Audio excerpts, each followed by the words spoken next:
on November 8th. So we're going to transition into the real fun today, and it's not the lollipop, it's not the sucker, and it's not the pumpkin. It's the debate that was held at the City Council chambers let's see, what was it, the 20th of October, not long ago, between the council candidates in Maplewood. And I think we're going to start off by telling you that there was a council candidate that wasn't able to make the debate. And frankly, I watched the debate, and it looks to me like we've reached a new point in politics where it's better not to show up at the debate and actually have the League of Women Voters representative, the moderator, read your statement, because frankly, there was more information in the statement that she read from former council member Rebecca Cave than we got out of several of the other candidates during the evening. So let's cue up the cut number one, the statement from Rebecca Cave. And this is what happens when you don't come to the debate. Just like you, this will be timed as well, and I will do the best I can to read her statement. So, unfortunately, I cannot attend because of a prior out-of-town commitment. So this is the opening statement for Rebecca Cave. I'm Rebecca Cave. My husband George is currently deployed overseas. We have 5 children who range from grade school age to college. Together we share a commitment to serving our country and our community. I have a college degree and work for Ramsey County Corrections. I have a proven track record and commitment to working for citizens. You can count on me to represent you, the citizens of our community, and not special interests that have their own agenda. I do not support city organized trash collection. I think you are smart enough to select your own trash hauler and negotiate your own contract. Can we seriously believe our current rubber stamp council knows best for each household, each family, each consumer when it comes to negotiating a garbage service contract? It is unbelievable that during these economic times, this council is moving to prohibit local family-owned trash haulers from doing residential business in Maplewood while creating a monopoly in favor of a national hauler right before your eyes. Enough is enough. We have more important matters to work on in Maplewood. Stand with me, send a message, vote Rebecca Cave for council on Tuesday, November 8th. Public safety is important. Being the wife of a former paid per-call firefighter, I know minutes count for medical calls. Approximately 80% of the calls to our fire department are for paramedic or medical assistance. In watching the council on TV, I was stunned that not one member of the council, let me repeat, not one member of the council put up a fight for the citizens when Stations 3, Parkside, and 4, South Maplewood were closed. Instead, they rubber-stamped the grandiose plans of city administrators to spend millions of dollars to build a new fire station north of Highway 94, which is nowhere near West Maplewood and arguably outside of Maplewood's south leg. I say we reopen the stations that were prematurely closed and return to the citizens their neighborhood fire stations and the quality response times they deserve. Lastly, did you know that the City Council unanimously so... Folks, what's interesting in this statement is that we have the perspective of someone who actually served on the City Council, someone who added to the number of firefighters that actually were employed by the city when she was there. Added to the number of people that were qualified to run ambulance runs. Someone who was actually supporting the addition of paid-per-call volunteer firefighters. Those are your Maplewood residents, people that live in your neighborhood that were providing fire and rescue protection to you and your families and your neighbors. This has all gone away in the area of London Lane and South Maplewood, the southern leg. Station 4 gone. The Parkside neighborhood station closed. What are they thinking? I used to hear all the complaints about the things that were happening at City Hall. Well, you know what was happening at City Hall? We were adding people to provide public safety, to provide fire protection, to provide the protection for life and limb, to make sure that when you have a life-threatening crisis, then an ambulance gets to your home. Does anybody believe that the response time is shortened by closing the station in South Maplewood on London Lane? Does anybody really believe that on the City Council? What were they thinking when they closed that station? Is it that they can't organize themselves to recruit the volunteers that drive a credible volunteer fire and rescue service, a service that has existed in Maplewood for many, many years? It's really incredible that, as Rebecca pointed out to you in her statement, that the City Council sat by and closed fire stations, close the stations in your neighborhoods that house ambulance service. What were they thinking? Even in St. Paul, where they have a lot more stations and a lot more people, the only station they closed was located on University Avenue over by Vandalia because of the LRT service. And what did they do? They relocated that station in the neighborhood to continue to provide the service. Does anybody believe that we had too much life-saving service in our city, Maplewood? I doubt it. So when you go to the polls, think about that. That's a standard that you should hold your elected officials to. When you voted for the incumbents who supported closing 40% of the city's fire services, was that what you wanted? Did anybody ask, Mr. Copen to close 40% of the fire stations? I don't remember hearing any public debate about that at all. In fact, there was no debate about it. Everybody said they were in favor of public safety, and now they're closing stations. So we're going to hear the rest of that clip, and we'll give it back to the control room. Challenge in recent years because of cuts of money from the state. And that's a riot, that one. I was the city manager in Maplewood in 2006 and 2007, and the cuts that Councilman Nephew, who came on in 2008 when I left, was referring to cuts by state government. The cuts in Maplewood to the local government aid program that you hear so much about from St. Paul and Minneapolis, those cuts in Maplewood came in 2003. The city of Maplewood hasn't received local government aid since that time. And the people of Maplewood are doing just fine. We actually budgeted to ensure that public services would be responsibly delivered at an affordable cost, freezing the tax levy for the 07 budget and actually cutting the tax levy for the 2008 budget. Ever since I left, the budgets have been increasing in terms of your tax levy. The reserves are not at the levels that they were when we were there. In fact, they bought a golf cart for the city manager. I didn't need a golf cart, didn't want a golf cart. And frankly, folks, did you want a golf cart for your city manager so he could ride around the city in his little golf cart? $10,000 plus in golf cart? Folks, things are out of control at City Hall. They've got an administration there that has added a deputy fire administrator. Now, why do you need a deputy chief? They're closing fire stations, 40% of them. They put a deputy police chief title back on the payroll for someone that was already there that could have worked, at the title that they had. They didn't need a deputy police chief. We've had essentially 2 city managers since I left.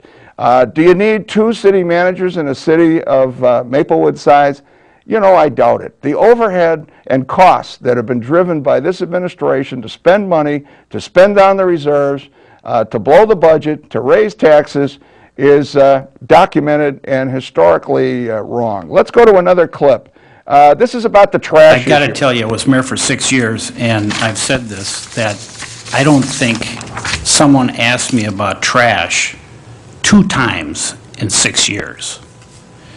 And so, that was my experience too. I had actually only one person in 2 years that called me with a complaint about a commercial business where the trash was being emptied before the morning start time, and we solved that. The public, the people who own their homes and the other residential users rent their homes, we're not complaining about trash service. This is an invented problem by the current administration to bring what? More revenue into City Hall.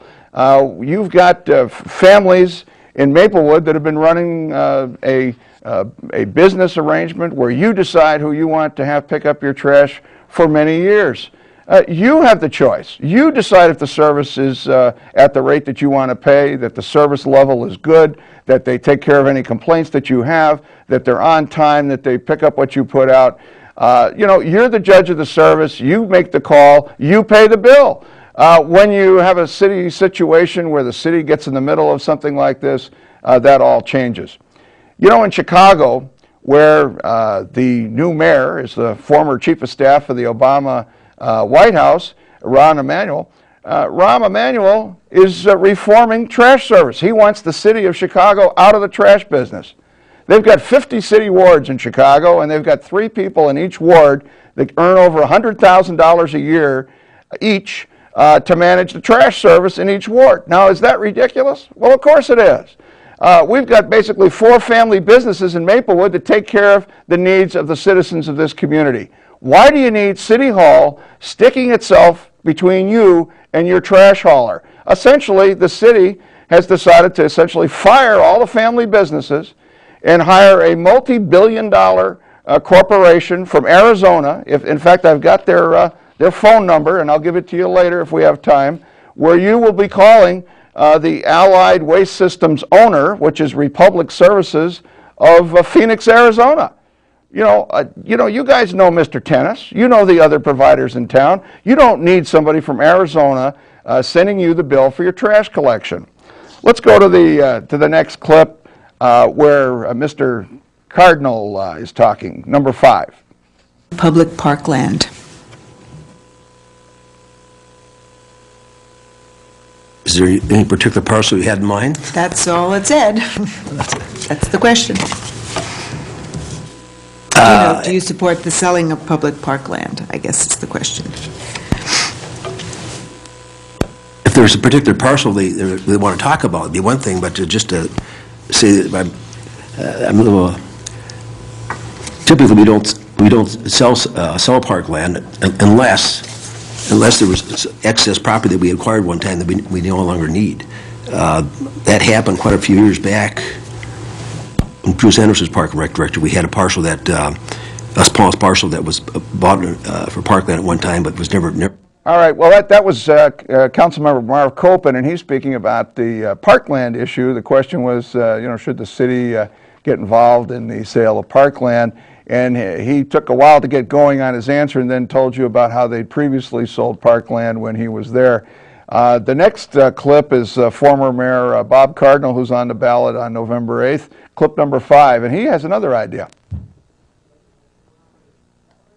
Okay, well, they tell me they're not ready back in the control room, so we can kind of introduce that topic to you. It's been an issue in Maplewood about selling parkland because there have been efforts by developers to buy this parks, small and large, in years past. And in fact, we've got it. Let's go to it. For parks, I don't know about selling public parkland. That hasn't come before the council. When I was mayor, I was here, so I think we should buy more land for parks in Maplewood. All right, thank you. Thank you. Yeah, well, we got to say thank you at the same time as the host of the debate, so that was fun. But, clearly there's a divergence of opinion on this. The city has limited financial resources, and the city essentially is working with your money. The idea that the city is in a position to go into debt now to build new fire stations is another issue that's on the table. And let's go to the next clip where we're talking here about the fire Do you station. support a large central regional fire department? What and why? The short answer is yes. I think that in the East Metro area, we have a wide number of different fire systems and departments across a number of communities. And we do have mutual aid agreements where we routinely send our fire crews to Woodbury, Oakdale, Roseville, St. Paul, and vice versa. But as we look at the challenges that we faced in the Maplewood fire system, the odd geography of our city, the fact that we have less than a mile wide on a very long south leg, makes it very difficult, as we've learned, to effectively serve those people. A regional fire district could more efficiently and cost-effectively provide better service to the residents of multiple cities, and in particular Maplewood. And it's the kind of government cooperation that Well, as they say, that's one man's opinion. Now, it's an interesting kind of public policy where you actually close your existing stations, and I do use plural there advisedly, closing the station in the very area where Mr. Nephew was talking about service being difficult to provide, that area being on the south leg in South Maplewood. Now, why is it that you would close your neighborhood station delivering that service until you have your regional, if that's what you want, and I strongly question whether that's the best way to go at this point, because there's been no facts, there's been no study, there's been no analysis. It's somebody's opinion that's trying to build a little bit of a public empire with your money. You've already got a fire station in South Maplewood that was doing a fine job with folks from the community. And here it's closed before the regional service gets into place. And then they closed Parkside as well. 40% of your fire stations closed before the council has put the city on a path to make a transition. So I think what we've got is a city council that is creating a crisis in public safety before they have a plan to provide the public safety that you're already paying for. Did they need to hire a deputy fire chief to close 2 fire stations?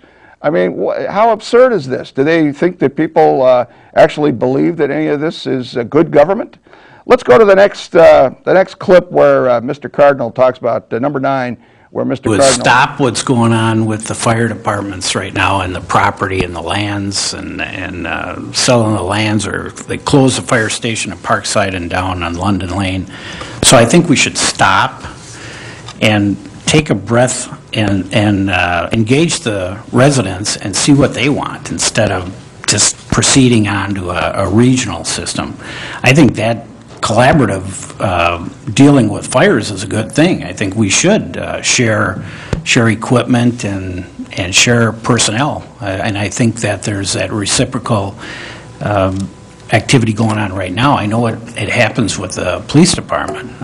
Yeah, what the former mayor's talking about is there are agreements between the city and the adjoining cities for coverage to back up with Woodbury, with North St. Paul, with St. Paul, to bring in equipment to our community, to Maplewood, to any area that needs coverage in an emergency situation to back them up. And those agreements have been in place for years. There's nothing new about that. You don't need a regional fire service to have those agreements. They've been in place for decades. The issue is, how big do you want your government to be? And if they needed a deputy fire chief to close stations, you can only imagine where these people will go, with your tax dollars. Let's go to the next clip with Mr. Copen talking about the fire service as well. The idea, when I've talked earlier about financial sustainability, this is how you achieve that, by working with other communities. This is a very positive thing to look into, because if you start looking at the cost of fire equipment and maintaining this equipment, anything we can do as a group with other cities to save money would be a very positive thing to do. Thank you. Thank you. That's good. Well, but they have no proof that it's going to save money. They have no system in place. They have no plan. There's been no agreement. There's been no vote. The only thing they have voted to do is cut your services, cut your ambulance, cut your fire service, especially in those neighborhoods affected in South Maplewood and in the Parkside neighborhood. What kind of public administration is this, where you do less, charge more taxes, which is what they've done over the last 4 years, and tell you about all the wonderful things that are coming? Folks, that's better than we can do with smoke and mirrors on most days over at the Capitol. They may be giving some public policy seminars right over here at your city hall. Let's go to the next clip, because they talk a little bit about the idea of building a new fire station. Imagine that. So with this, we will start with Bob Cardinal. You each have council experience. Would you please explain how you prepare for council? We're looking for the clip number 12. Okay, that's all right. They're getting it to number 12. We're working with technology that they haven't had at CCO in a long time. What can I say? but then again, we're all having fun. So we're going to enjoy the opportunity to bring you some clips from the debate you may not have seen. You'll be able to get through much of this debate in less time than you would have if you had to sit there and listen to the entire October 20th presentation.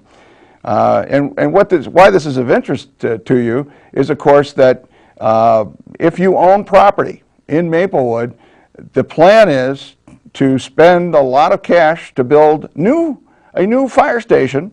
Now, keep in mind, we just talked about the two that they already have that they're closing. They say they're going to save money by closing those and selling those properties and financing a new fire station to be built as an yet undetermined location. And depending on your thoughts about this, does one fire station replace two, the two being in very opposite ends of the city in terms of the level of service? And obviously, those questions never got analysis over at City Hall. Somebody was in a rush to, hire that deputy fire chief and close these stations. So have we got that clip? In a minute. Okay, we're going to be talking about how they want to borrow money, millions of dollars, and whether there should be a referendum to actually allow you to vote on whether that borrowing of cash to build this new fire station should take place. You know that we have quite a bit of discussion going on about the Vikings. And Councilmember Copen sits on the Ramsey County Charter Commission, and he opposed letting you folks out there actually have a vote on the Vikings Stadium. But listen to what they say about voting on a fire station. Would a referendum on bonding to build fire stations, police stations, and so forth?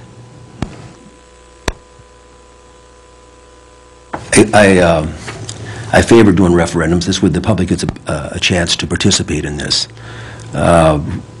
We probably at some point in the next couple of years will be looking at a new fire station. The police station we're not sure about yet. But that's the whole idea about having public referendums, is to get the public involved in this and have them upshare in the process. Thank you. Now, you heard that. Should we hear that one again? Maybe it would be good for the control room if we could, can we back up and play that clip again?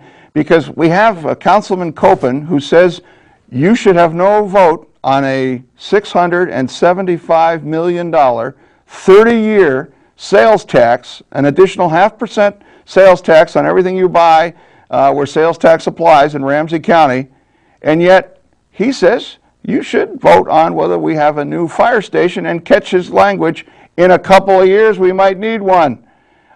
So, here they are again, closing the fire stations with no plan and no design in mind. You noticed he was pretty slow off the mark on answering that question. Let's see that clip again. Stations, police stations, and so forth.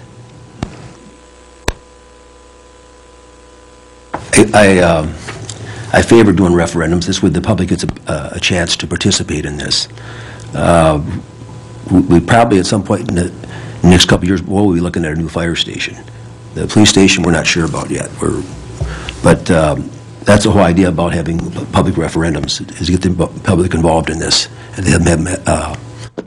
Well, there you heard it twice now.